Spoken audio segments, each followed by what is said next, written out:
passé et l'avenir au secours du présent. Le beau est toujours bizarre. Non, je n'y crois pas. Rien ne distingue les souvenirs des autres moments. Le bizarre est souvent beau. C'est cette bizarrerie qui le fait être particulièrement le beau. Le beau bizarre Non, oui, pour moi, oui. de Zineb Souleymani.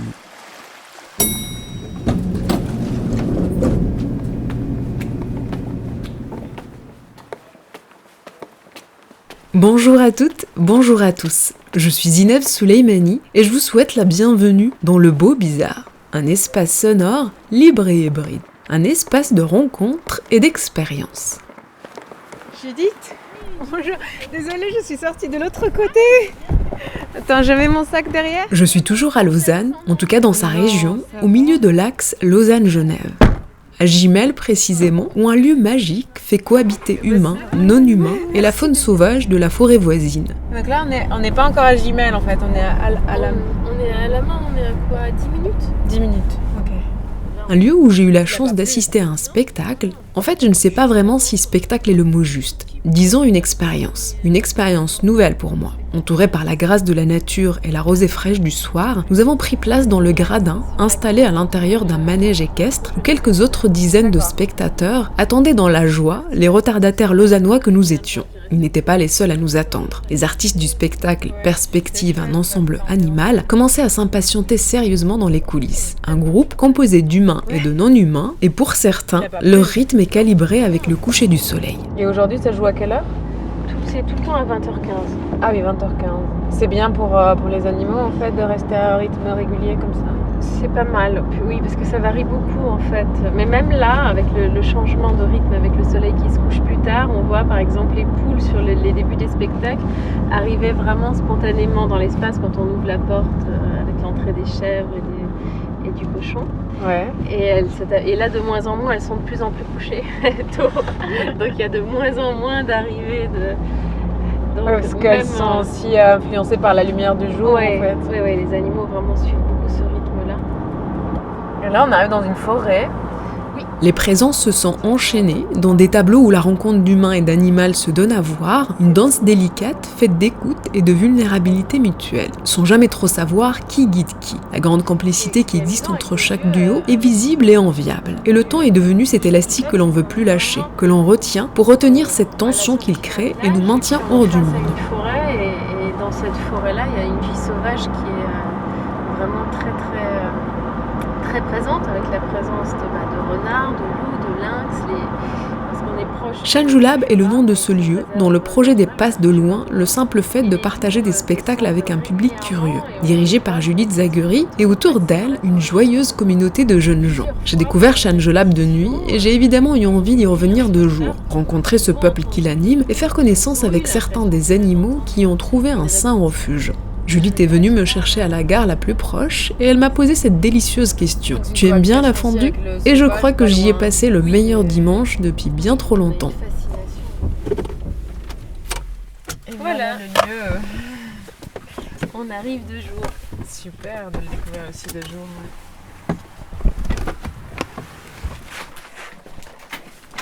J'enlève les chaussures. Non. Bonjour. Waouh. Dariush qui était avec le grand cheval, avec Damas dont on parlait dans la Ouais, Séverine qui a fait la création vidéo.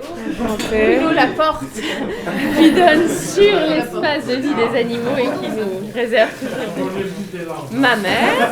Enchantée. Ali qui a fait la prod de Ouais, j'ai vu hier. mon papa. Bonjour, enchantée. Zineb, pardon. L'essence du projet. De l'eau volontiers. C'est génial. Grande tablée. Merci de m'accueillir. C'est l'heure de la rumination là. Ah oui. De manger. Peut-être pour commencer, est-ce que vous pouvez nous décrire ce lieu, ce que l'on voit autour de nous, pour poser un peu quelques premières images sonores ?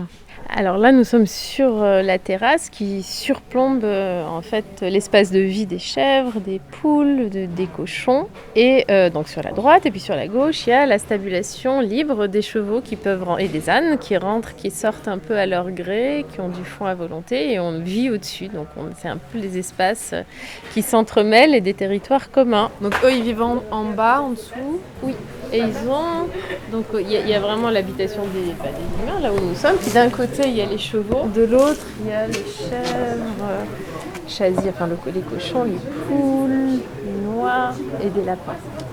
Qui vivent tous ensemble, avec des espaces aussi intérieurs où ils peuvent se protéger, rentrer et sortir comme ils veulent, du foin à volonté. Et pareil pour les chevaux. Il n'y a plus de box, c'est-à-dire pour éviter un petit peu l'enfermement, l'ennui, avec aussi, là on voit les endroits où ils peuvent s'abriter, ressortir. Et ça donne aussi sur un parc en herbe. Et cette forêt au loin? Alors cette forêt, elle nous fait beaucoup rêver. Il y a la présence de loups de temps en temps qui passent ici. Il y a un lynx, une femelle qui habite dans la forêt. On a la chance d'avoir un ami qui s'appelle Julien Régamet, qui est un photographe animalier, et parfois on va retirer les pièges vidéo, photos qu'il y a, et on découvre toute la vie incroyable de nuit dans cette forêt. Il y a un chat sauvage aussi qui y vit, donc c'est très beau et très mystérieux à la fois d'imaginer tous ces vivants de l'autre côté dans cette forêt. Du coup on protège un petit peu et on adapte les clôtures de nos animaux pour éviter qu'ils se fassent boulotter par les autres. Et la cohabitation se passe bien, justement? Oui, franchement, il y a pas de souci. La première année, on a eu... là, on voit Doudoune, qui est une oie, et elle avait un frère qui s'appelait Ulrich. Lui s'est fait manger par un renard une nuit, et du coup, déjà, à partir de ce moment-là, on a commencé vraiment à réadapter les clôtures. Vous êtes comédienne, mais aussi coach équestre. Vous vous intéressez au rapport que l'homme entretient avec l'animal et vous vous êtes formée notamment à l'éthologie équine. Qu'est-ce que ça veut dire? L'éthologie équine, c'est la science du comportement animal étudiée en milieu sauvage ou l'éthologie appliquée en milieu domestique. Donc c'est travailler avec des scientifiques pour connaître vraiment les différents besoins d'une espèce et puis être au courant un peu de certaines études. Et à un moment donné, il y a eu des chuchoteurs qui arrivaient d'Amérique et qui sont venus en Europe avec un savoir-faire qui s'inspirait aussi de notions d'éthologie. Et puis c'est vrai que ça fait maintenant un bon moment, entre 20 et 25 ans, que j'ai commencé aussi à travailler avec ces gens-là pour apprendre d'autres approches, d'autres façons de faire avec les chevaux. Travaillant beaucoup sur l'écoute, sur l'observation, sur des codes à réétablir avec eux à pied, à cheval, ce qui nous permet aussi d'aborder des chevaux difficiles et de faire des choses un peu... qui fonctionnent un peu hors des sentiers battus. Justement, en 2002, il y a presque 20 ans, je crois, vous avez créé ce lieu, Shenju Lab, un lieu où se mêlent lieu de vie et lieu de création, un lieu où cohabitent humains et animaux de manière horizontale. D'où vous est venue l'envie de créer ce lieu et qu'est-ce que vous y faites? Alors à la base, il y a une vingtaine d'années, j'ai créé ce lieu avec Shanty Breakers, qui lui est toujours danseur et cavalier voltigeur, qui a travaillé beaucoup avec Zingaro à l'époque. Quand on s'est rencontrés, moi je venais plutôt du théâtre et j'avais aussi un rapport au cheval, qui est celui que je continue à développer aujourd'hui, qui est vraiment tourné vers l'animal plus que vers l'équitation, qui m'intéresse moyennement. Et on a créé d'abord une école où on venait donner des stages à des enfants et à des adolescents. Très vite, comme on venait les deux un petit peu du monde du spectacle, on a commencé à faire des spectacles avec des enfants qui un jour ont grandi petit à petit. Il y en a qui sont dans ce spectacle-là perspective et qui sont maintenant des trentenaires, qui ont continué soit dans des carrières artistiques, soit par exemple Brian ou Dariush qui ont fait vraiment des études en lien avec l'environnement, le rapport à l'animal, que ce soit en philosophie, en droit. En plus de ce côté de spectacle et d'école, il y a beaucoup de pensées, je crois, derrière par les gens qui nourrissent et qui vivent dans ce lieu et qui s'inspirent du rapport aux animaux, à la nature. Donc c'est aussi un peu une école de vie, une compagnie qui allie vraiment un travail pratique dans le rapport concret et quotidien avec l'animal, avec une pensée aussi derrière. Bonjour, je viens de passer une semaine avec le cheval à Genève, là je suis en Luxembourg en tournée. Et j'avais envie de raconter un peu comment ça s'était passé. Voilà, sinon je lui ai appris à faire un bisou sur la bouche. Donc je fais comme ça et puis il m'embrasse. Sauf que ce que je savais pas, ce que Judith m'a appris après, c'est qu'un cheval, quand il est en apprentissage, il fait le truc en boucle. Donc pendant 2 jours, on n'a pas pu... c'était un peu dur de répéter avec lui parce qu'il voulait tout le temps m'embrasser. Et ça, c'est quelque chose qu'on verra pas dans le spectacle, mais c'est dommage parce qu'en fait, ça parle du fond. Ça parle de à quel point, en voulant contrôler l'autre, finalement, on rate la beauté de ce qu'il donne. C'est absurde. Moi, j'étais en train de m'énerver, j'étais limite en larmes. Putain, on peut pas travailler alors que le cheval m'embrassait partout. Et ça me met vachement... en fait, on était vachement remis en cause sur qu'est-ce que c'est faire un spectacle avec un cheval. Est-ce que c'est faire des belles images ? Ou qu'est-ce qu'on privilégie en fait? Ou est-ce qu'on privilégie la relation qui est en train de se créer, de se développer? Comment est-ce qu'on... Je crois que c'est voilà, un espèce de compromis entre les deux qu'il faut qu'on trouve. Voilà où on en est, grosso modo. Mais c'est aussi un lieu que vous ouvrez comme un outil à partager avec les artistes qui partagent votre démarche. Il y a quelque temps, la comédienne française Laetitia Doche est venue chez vous créer son spectacle 8, une tentative de duo avec un cheval, le cheval Corazon, un cheval que vous connaissez bien, je crois. Et puis il y a quelques mois, c'est Stéphane Keiji qui a fait ce projet avec les poulpes. C'est important pour vous, ce partage avec des artistes extérieurs au lieu de vie, ce dialogue? C'est passionnant parce que c'est vraiment travailler en interrogeant en fait le rapport à l'animal à travers le regard d'un artiste. Donc c'est pas dans l'idée de commencer un projet en disant voilà les chevaux fonctionnent comme ci, comme ça, mais c'est de redécouvrir aussi à travers leur vision, à travers le projet, une façon de se questionner et puis d'amener de façon éthique mais aussi artistique l'animal sur scène. Et ça, c'est un enjeu pour nous qui est très très important. Indirectement, ça doit pouvoir servir à l'espèce, à l'animal lui-même. C'est un peu le côté quand même... il y a une forme dans notre travail où le côté éthique du rapport à l'animal est aussi très très important. Et c'est super enrichissant de passer par un regard, par le biais du regard de grands artistes comme Laetitia ou Stéphane pour amener une façon de rencontrer ces animaux à travers leur regard et leur art. Et ça vous laisse quoi comme trace après leur départ? Qu'est-ce que ça vous apporte aussi à vous, collectivement dans la communauté humains et animaux d'ici? Que dire, avec Laetitia, il y a eu beaucoup de choses. En fait, c'était la première fois que pendant 1h20, on amenait un cheval ou un animal sur un plateau, donc qui était là à vue, même avant l'entrée de Laetitia, du début à la fin. Donc on ne peut absolument pas mentir. Dans ce type de rapport avec l'animal, tout est visible. Quand il est bien, quand il s'ennuie, quand il est stressé. Et ça, c'est quelque chose qu'on ne peut pas influencer, si ce n'est en le mettant dans des conditions de vie, de travail où ils se sont très à l'aise. Mais parfois, l'ennui peut gagner le cheval. Et comment, alors après, une comédienne arrive à partager le plateau avec un animal qui est peut-être en mode sieste? À chaque fois, on prend ce que l'animal apporte en disant « Ok, c'est comme ça ». À ce moment-là, et on s'adapte. Et ça donne des choses très enrichissantes où on n'essaye pas de contrôler, où on laisse être, et puis on modifie, on suggère, on s'adapte. Et ça implique de s'oublier par moment pour être disponible pour l'autre et pour recréer la rencontre immédiate. Donc c'est vraiment du spectacle très, très, très vivant et très instantané, du coup.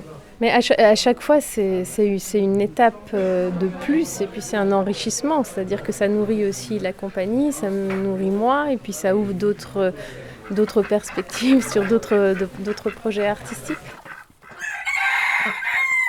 Et puis en cette rentrée, vous ouvrez votre lieu au public dans le cadre de la programmation Hors les murs du théâtre de Vidier en présentant Perspective, un ensemble animal, un projet issu d'un laboratoire de recherche que vous menez depuis plusieurs années. Quelles étaient les questions de départ de ce laboratoire? Il y en a.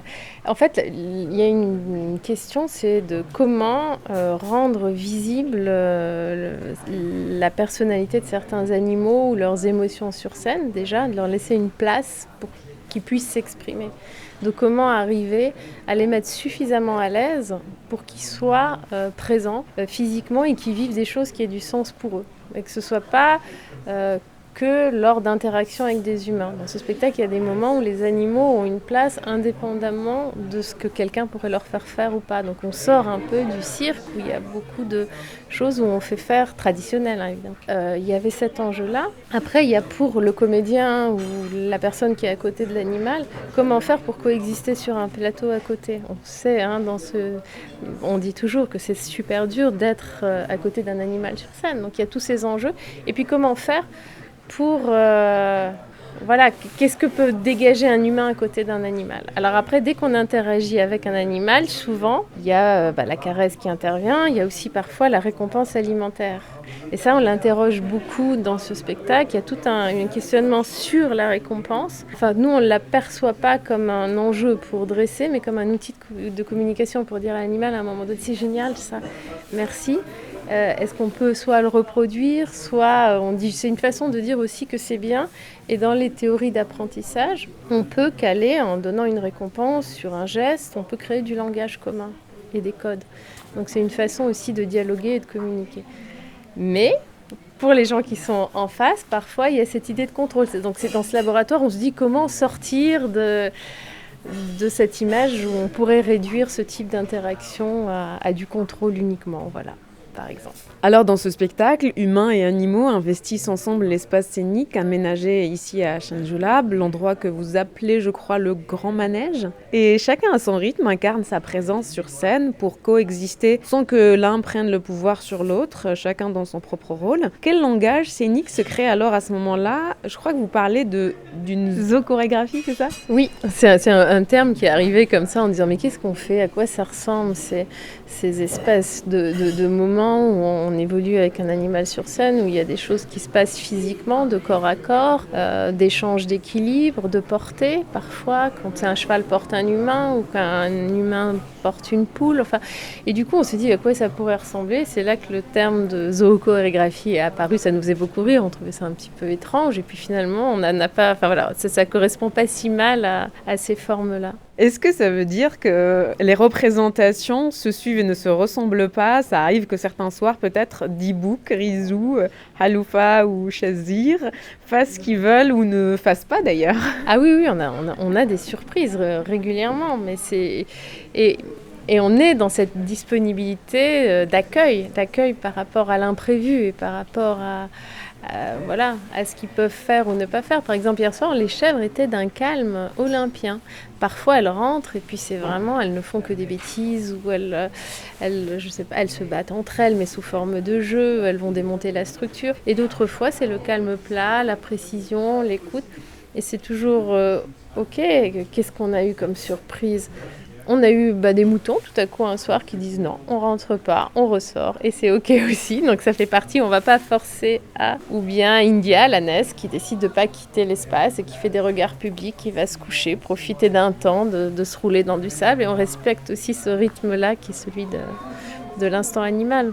Loin de la tradition du cirque qui rend la présence de l'animal spectaculaire sur scène, dans votre travail, vous êtes à l'écoute justement de l'humeur de l'animal, mais vous avez quand même des techniques pour stimuler son énergie ou le récompenser, ce que vous disiez. Enfin, mais c'est une lecture qu'on en fait, mais vous l'expliquez autrement. C'est indispensable, il faut assurer le spectacle quoi qu'il arrive, ou certains soirs, le spectateur pour rentrer bredouille parce que Rizou, par exemple, il ne veut pas monter sur scène et c'est ok, comme vous disiez. Alors oui, bredouille, je sais pas, parce qu'ils sont plusieurs.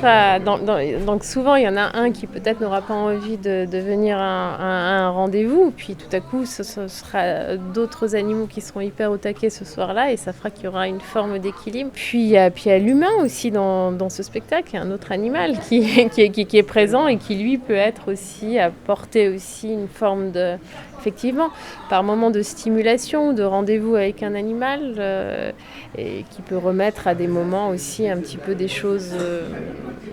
Mais en même temps, comme on essaye d'éviter...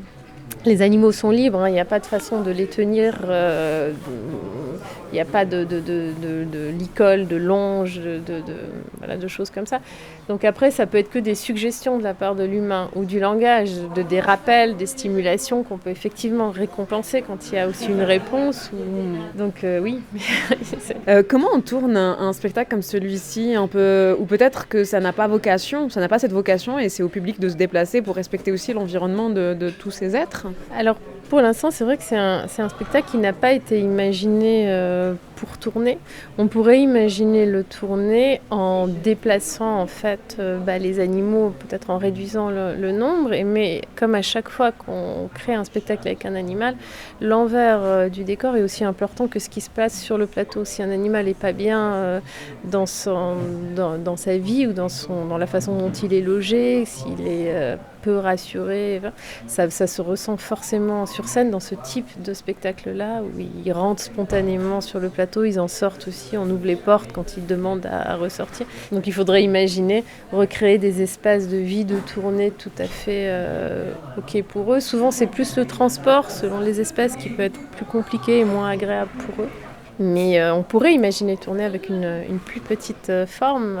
Par exemple, tourner avec la tournée avec Hate. On est parti avec 2 chevaux. Donc on a tourné ce spectacle vraiment longtemps et à chaque fois, on se déplaçait avec les mêmes écuries. On recrée une petite stabulation libre. Et c'est intéressant parce que ça engage un dialogue avec les théâtres qui nous accueillent, où on explique. Et il y a plein d'endroits où on peut aller. Si on ne peut pas offrir un contexte de vie en dehors théâtre, puis on ne veut plus, quand on arrive, on investit les théâtres avec les animaux pour éviter de refaire des transports en disant on va jouer, on ramène dans une écurie. Non, on investit le théâtre, on reste avec les animaux dans ce contexte-là.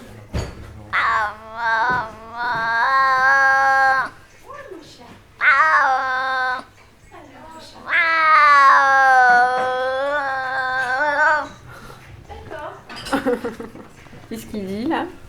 Il a très très très faim. Oh.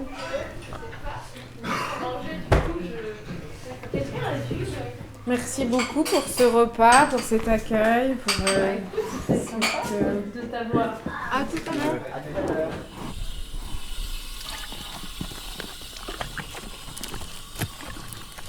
Et là, on est où? Et là, on est du coup dans les stalles, donc l'espace un petit peu de rangement où il y a tout le matériel nécessaire pour le travail et le côtoiement avec les animaux. Et puis... Pas que les chevaux, là, du pas coup. que, alors là, c'est principalement les chevaux. Ici, l'espace là est principalement les chevaux. Là-bas, on a la grainetterie avec tous les différents... grains et puis la nourriture nécessaire pour certains soins qu'il faut faire. Alors, je m'appelle Dariush et puis voilà, je suis dans la compagnie depuis à peu près plus de 20 ans. Je suis un des tout premiers élèves qui a rejoint Shanju, notamment avec Séverine aussi qui est dans le spectacle. Et puis j'ai grandi avec l'école a grandi avec nous. Et puis j'ai fait pratiquement tous les spectacles depuis tout petit, à part un. J'étais parti en année sabbatique et j'étais revenu au milieu de mon année sabbatique pour voir la création qui avait été faite. Puis je me suis dit plus jamais ça, c'est hors de question. Pourquoi ? C'était pas de la jalousie ou quelque chose, j'ai l'impression... je m'occupais du bar et tout, j'étais évidemment dans le... là pour eux, pour les animaux et tout ça, mais il y avait un côté où j'étais là, mais il faut que je fasse ça avec eux, quoi. Ça a du sens de faire ça ensemble, et j'ai envie de faire partie de tout ça. Donc, et là, je vais aller chercher mon cheval, mais j'ai pas... Je te suis ? Tu peux me suivre, ouais, on va passer par là. Ok. En fait, la journée aussi, on va pas refaire forcément la scène, mais plutôt stimuler une dynamique ou essayer de retrouver un peu des enjeux comme ça. Damas ? Mais oui, mon vieux. Voilà. Impressionnant. Bien. Comment je dois réagir, moi ? Il va être interpellé par le micro, probablement. Il va venir le sentir. Viens, mon vieux, viens. Oui, allez. Bonjour, monsieur Damas. Viens. Fais gaffe toujours quand tu passes derrière un cheval. Ouais. Ah oui, lui. Là, attends. Et donc Damas qui vient vers nous avec Trophée. Et Trophée, c'est vraiment son meilleur pote. C'est marrant parce que Damas est là depuis 2 ans. Il a rejoint le troupeau il y a 2 ans. Ok. Il était assez solitaire, un peu introverti. Il avait un peu de peine à faire sa place en fait ici. Ouais. Et puis il est maintenant inséparable avec Trophée. Et je crois pouvoir dire qu'il a trouvé un vrai ami avec qui il peut manger tranquillement au râtelier. Et quand ils ne sont pas ensemble, ils sont assez inquiets. Ils sont souvent à la recherche de l'autre, on va dire. On y va, mon vieux ? Est-ce que... Attends, Tu veux que je ferme ? Ouais, exactement. T'arrives à... Et ça fait combien de temps que vous vous connaissez, que vous avez cette relation ensemble, même avant de faire le spectacle ensemble ? Alors moi, ça fait 2 ans qu'on se connaît avec Damas, qu'on partage un peu notre quotidien, on pourrait dire presque. Et en fait, il vient du Pays Basque, qui est un endroit où les parents de Judith en fait viennent et dont il y a en fait un élevage de chevaux où la personne qui s'occupe de cet élevage-là nous appelle souvent lorsqu'il essaie de replacer des chevaux. Donc voilà, c'est une région où la majorité des chevaux qui font partie du troupeau ici sont d'origine en fait de cet endroit-là. Et ça a été complètement en fait une rencontre un peu... tu vois, là il y a le bruit justement de l'anti-mouche.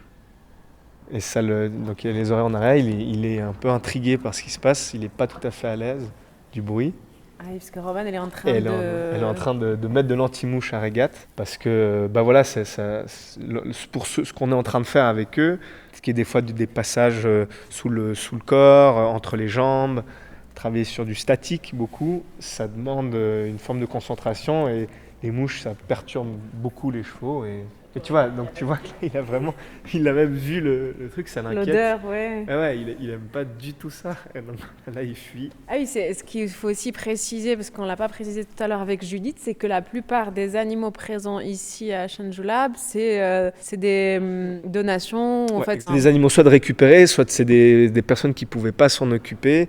Et donc qui cherchaient à replacer ces animaux-là, en fait, leur donner une deuxième vie. Ou des animaux qu'on a sauvés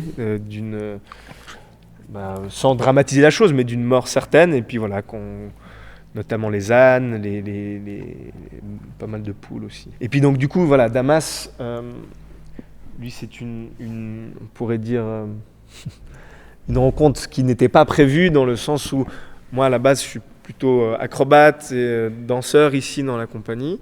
Et puis depuis quelques années, j'ai essayé de mélanger ce rapport plus corporel avec un cheval. Et puis j'avais commencé à faire ça avec Corazon, qui est malheureusement décédé depuis. Mais Corazon qui a participé au spectacle Aïd de l'Essière. Exactement. Et puis avec Corazon, il y avait un rapport corporel de contact qui était un peu déséquilibré parce que c'est un cheval un peu plus fin. Et donc voilà, on testait des choses, mais... Ça, disons qu'il n'y avait peut-être pas l'harmonie qu'on souhaitait, que je m'étais imaginé dans ce rapport avec le cheval en question. Son entrée pendant le spectacle est assez impressionnante quand même, Damas. Elle se fait du coup derrière le gradin.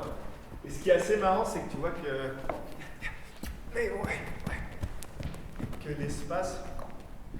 l'espace derrière les gradins est relativement restreint. Et c'est un cheval, tu vois, assez imposant, assez massif, il fait près d'1 tonne, 1m73 au garrot, donc c'est comme un grand cheval. Et puis il est extrêmement peureux du bruit, et je trouve ça très marrant, un peu comme les éléphants qui ont peur des souris. Et donc les petits pchit-pchit de l'anti-mouche ou bien les grattages d'une paroi en bois, ça le met hors de lui, il saute sur place, il est terrorisé et tout. Et donc du coup, avant, c'est le premier spectacle qu'il fait, et moi c'est le premier spectacle que je fais aussi avec un animal. Donc c'est un plaisir de le faire du coup avec lui. Et donc on se demandait, est-ce qu'il va avoir peur de la présence du public, de sentir, tu vois, aussi, par exemple la musique, cette ambiance un peu théâtrale. Mais voilà, pas du tout. Pas du tout. La première fois qu'on a fait une générale avec le public et tout, il était là, hyper à l'aise. Et donc ce passage qu'il fait derrière le gradin, hyper à l'aise aussi, c'est pas du tout des choses qu'on a dû forcer ou vraiment travailler en fait. Ça a été vraiment... Mais Damas n'est pas ton seul ami animal ici. Non. Et c'est pas le seul avec qui tu rentres sur scène d'ailleurs. Non. Je rentre sur scène aussi avec Gutenberg, qui est un coq, qui est d'ailleurs le fils de Johannes, le petit-fils de Maurice. Maurice, son grand-père, qui était le tout premier coq avec qui je partageais des moments, que je côtoyais. Et qu'en fait, voilà, avec Gutenberg, on essaie de perdurer la relation que j'essayais de construire avec son père et son grand-père. Donc on a une forme d'héritage qu'on transmet, qui est sur une forme de travail d'équilibre réciproque, où voilà, Gutenberg, il est invité à déambuler un petit peu sur mon corps. Je lui propose avec des parties de mon corps, des sortes de perchoirs, et ça le fait se balader, et en se baladant sur ces différentes parties de mon corps, voilà, ça me fait automatiquement bouger, dessiner un peu des courbes, des formes, une forme de danse qui est sur un équilibre commun en fait.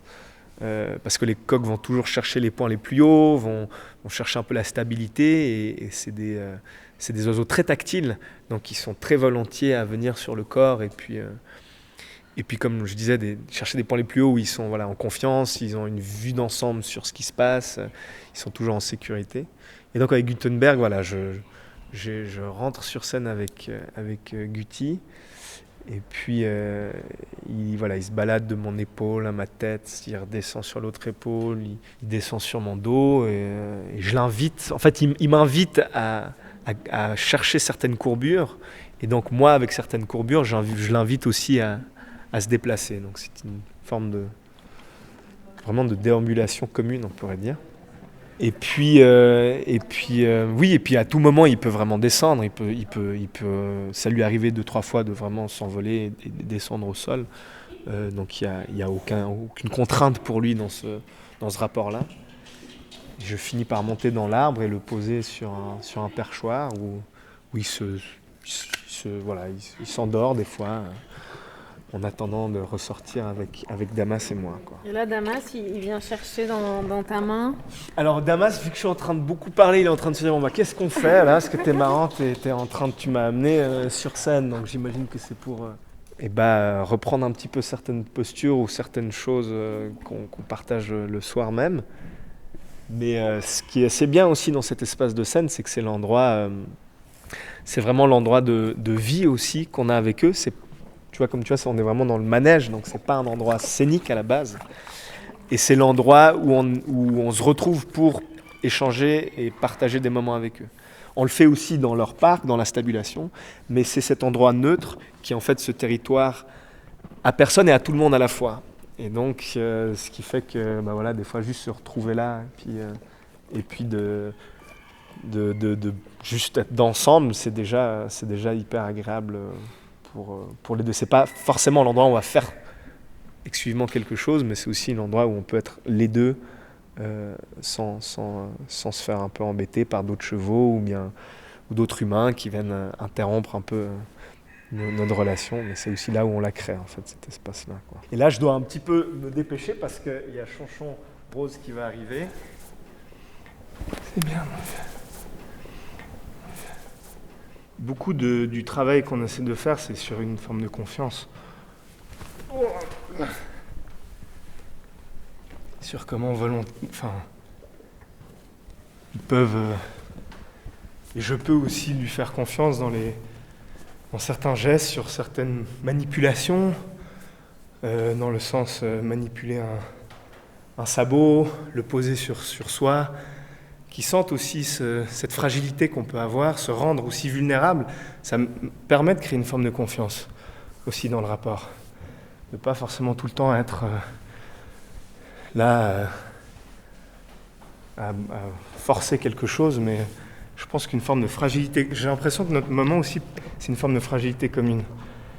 Et il joue sur cette fragilité. Il me pince parfois pendant l'interaction, il me mord. Et puis moi, je vais m'accrocher à son encolure, je me rends fragile à lui, puis lui aussi. Et je crois que ça partage aussi un peu de ce qu'on essaie de faire. Ouais. Mais comment tu es arrivé dans ce lieu, toi? Alors les parents de Judith sont les meilleurs amis de mes parents. Donc à l'ouverture de l'école il y a plus de 20 ans, tout naturellement j'ai été amené à tester ces nouveaux cours et je pourrais dire ce concept de mélanger le rapport corporel et puis le cirque aussi, parce qu'on vient de là aussi d'une certaine manière, l'acrobatie, et puis les échanges avec les animaux. Et en fait ça s'est basé sur ça, puis ensuite c'est devenu une famille, un lieu de vie, dans le sens où tu partages beaucoup plus que ça en fait. Tu partages du travail collectif, un projet commun. Les spectacles, c'est toujours une démarche de création collective. C'est quelque chose qu'on porte finalement beaucoup, tous et toutes. Avec les années, maintenant, je suis amené aussi à donner des cours. Ça fait plus de 10 ans que je donne des cours aussi ici, que je retransmets ce qu'on a reçu. Donc c'est une sorte d'écosystème en fait qui se crée et qui dépasse simplement faire son petit sport ou bien son moment avec son cheval ou en balade en forêt. Enfin, tu vois, c'est un lieu que tu viens et que tu nourris et qui te nourrit. Tu viens rarement ici que pour une demi-heure, quoi. Lorsqu'on se déplace ici, c'est pour quand même plusieurs heures, parce qu'il y a des soins à faire, parce qu'il y a aussi l'aménagement de l'espace à faire, ramener du bois en haut pour faire du feu, pour qu'il y ait de l'eau chaude. Enfin, et malgré le fait qu'on ne vit pas forcément ici, c'est juste qu'on se sent responsable de ce lieu parce qu'il y a des vivants qui dépendent de nous, mais aussi indirectement, nous, dans nos vies respectives, on a été amenés à être construits par ce vivant-là. Tu vois. Et là, il est vraiment en train de manger toutes les poires sous le poirier. Et c'est quand même un peu dangereux parce que les poires, c'est tout rond. Malgré qu'il y a une grosse bouche, j'ai pas envie que tu te... Dis mon vieux. Que tu t'étouffes avec une poire en travers la gorge. Mais d'ailleurs, cette cohérence, elle t'a poussé, je crois, à faire des études en lien, non? Oui, et en fait, ce qui m'a toujours intéressé, c'est ce dialogue art-science, c'est faire les ponts entre ce milieu culturel auquel je participe dans mes activités artistiques, on pourrait dire, notamment ici à Gimel, et puis ce côté scientifique de ces questionnements et réflexions sur l'écologie. J'ai fait des études en écologie dans un master qui s'appelle Fondements et pratiques de la durabilité à l'Université de Lausanne. Et j'ai été évidemment amené à faire ces études-là de par ce qu'on vit ici à Chênevue, qui est en fait une réflexion sur notre rapport à l'autre, dans ce contexte-là l'animal, mais qui ouvre, en fait notre rapport à l'animal, c'est une fenêtre sur notre rapport au monde en général. Et cette sensibilité-là, cette relation-là qu'on entretient avec un non-humain, évidemment elle a nourri chez moi des réflexions sur notre rapport à la nature en général, que j'ai voulu poursuivre dans une formation universitaire qui était basée sur des questions de philosophie de l'environnement et politique écologique en général, quoi. J'ai poursuivi ces études-là pour en faire aujourd'hui une activité professionnelle autour de ces questions de durabilité. Et donc je travaille à la fois à l'Université de Lausanne, dans le centre de compétences en durabilité, et au Théâtre de Vidy en tant que chargé de durabilité pour essayer de travailler avec ces deux institutions sur ces projets transdisciplinaires qui cherchent à aborder les questions d'écologie dans les arts vivants et dans le théâtre. Donc ça nous permet de ne pas être hors sol en fait, de pouvoir se raccrocher à une expérience vécue, incarnée. Donc c'est pour ça que dans le spectacle il y a aussi un apport de cette pensée-là, de cette réflexion-là. Et pareil en fait avec le travail à l'université ou à Vidy, c'est l'idée aussi de pouvoir... je trouve que le projet artistique a ce plus-là, c'est de pouvoir faire en sorte que nous pouvons incarner ces questions-là et ces enjeux-là. Pas faire en sorte que ce soit simplement des débats et des discussions, mais que on puisse tenter, à travers une expérience artistique, de vivre et de ressentir et de questionner ces réflexions en fait sur notre rapport au vivant. Tu vois. Vas-y. Allez, Damas.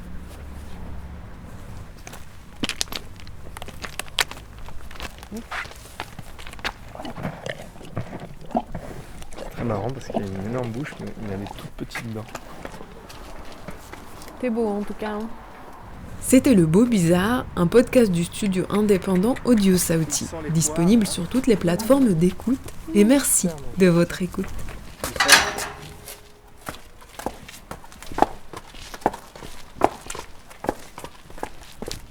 Salut mon pote à toutes. Tiens. Au revoir Damas, enchantée Salut, Damas. de t'avoir rencontré.